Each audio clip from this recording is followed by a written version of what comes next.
6 candidats pour 100 000 habitants. Roubaix est la troisième ville la plus peuplée du Nord.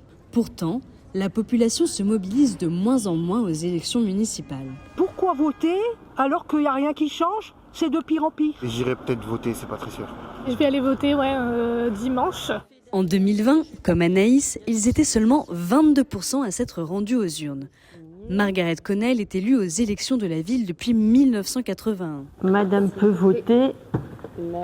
Sur les 1013 inscrits dans son bureau de vote, seuls 14% ont fait le déplacement à la mi-journée. Je suis quand même un peu déçue, vu le choix du nombre de listes, à cette heure-ci, que nous soyons encore à un taux de participation qui est quand même peu élevé. Voter, c'est un droit qui a été durement acquis. Actuellement, il y a encore des pays où les habitants, les citoyens doivent se battre pour avoir ce droit.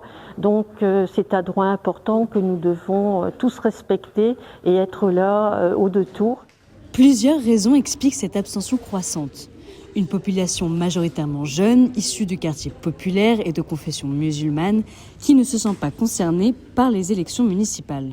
Très souvent, ces populations-là ne sont pas forcément bien représentées dans le conseil municipal. Il n'y a pas assez de populations issues de la diversité.